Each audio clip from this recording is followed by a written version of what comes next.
এই যে তুমি যদি আমার সঙ্গে হাত মেলাও তাহলে তোমার সঙ্গে আমি বন্ধুর মতো ব্যবহার করব, প্রেমও করব। এই রোড রোড রোড রোড দাদা দেখ ছেলেগুলো কি সব বাজে কথা বলছে। তুই যা ক্লাসে যা, আমি আসছি। এই তুমি যখন এত সুন্দর, তোমার মা নিশ্চয়ই আরো সুন্দর। তুই যখন এত বড় শয়তান, তোর বাবা নিশ্চয়ই আরো বেশি শয়তান। চুপ দাদা।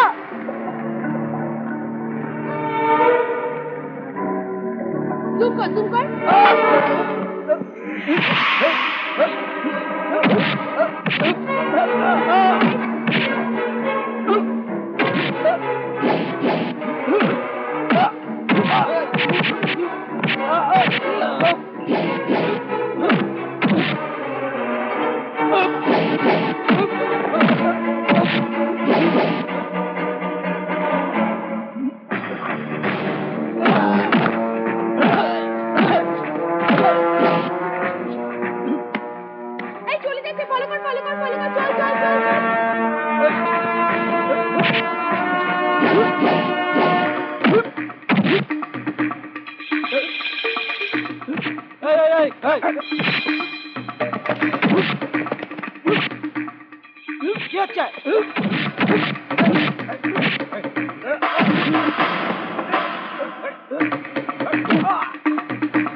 আমি এমপি সাহেবের ছেলে রাজুর বন্ধু স্যার।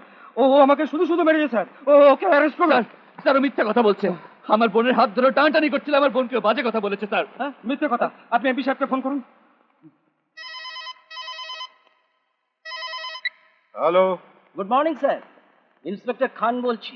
কি ব্যাপার ইন্সপেক্টর, বলো। বাদল নামে একটা ছেলেকে আমরা অ্যারেস্ট করেছি। ও আপনার ছেলের বন্ধু, এটা কি ঠিক?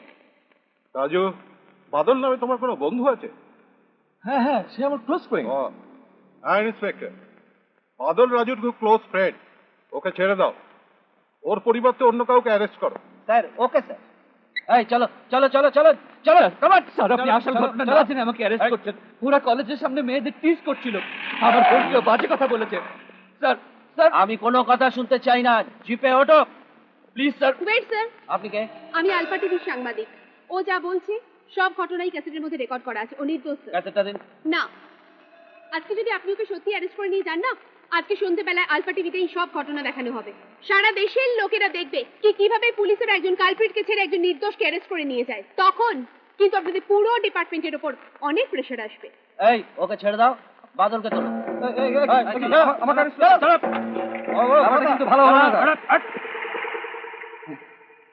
থ্যাংক ইউ শ্রুতি, তুমি সময় মতো না এলে পুলিশ আমাকে ঠিকই অ্যারেস্ট করে নিয়ে যেত। আমার ভীষণ ক্ষতি হয়ে যেত।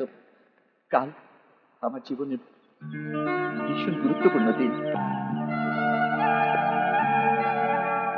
এটা কামিল দরবেশের মাজার। প্রতি বছর তোমার জন্মদিনে এখানে এসে সিন্নি দিয়ে যাবে। আমি এটা মানত করেছি। ঠিক আছে, তাহলে আমরা দুজনেই আসবো। চিন্টু, এতদিন তোমার সঙ্গে দেখা করতে পারিনি। কাল আমার জন্মদিন, আমাদের সেই পুরনো স্থানে আমি যাব। তোমার সঙ্গে দেখা হবে কি?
চানাচুর চানাচুর নিন না চানাচুর।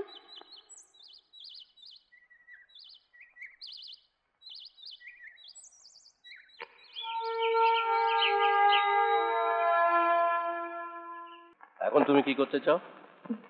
এখনো কিছু ভাবিনি।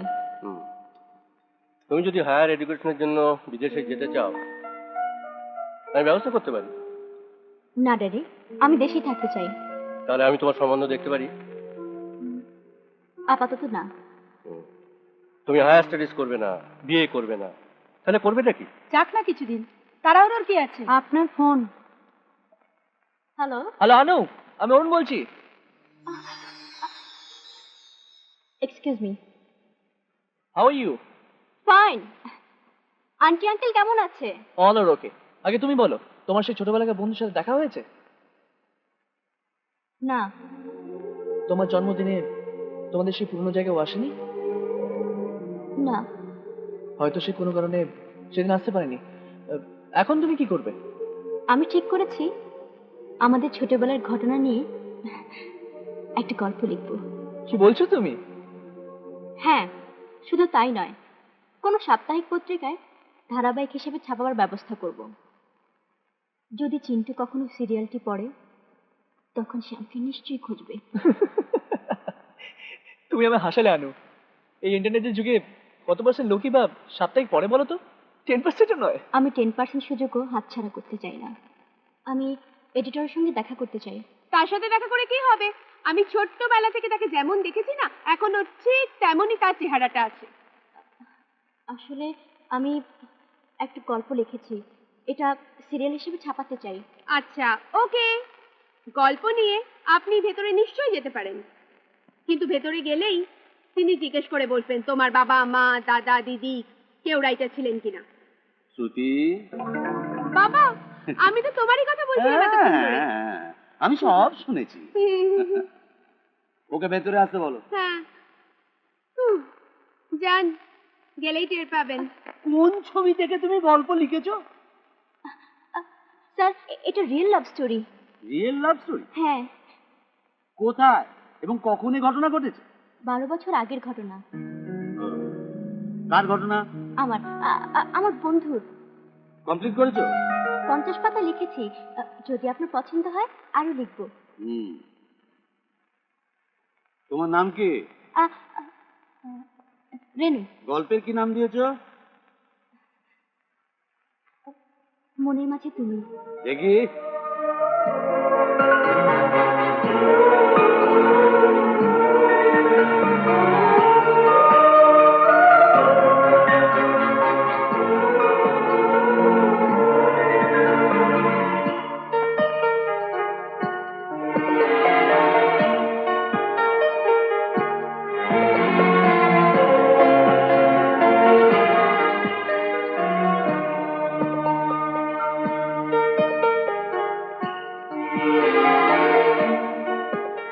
চিন্টু, কতজন আমার গল্প পড়ে আমাকে চিঠি লিখছে।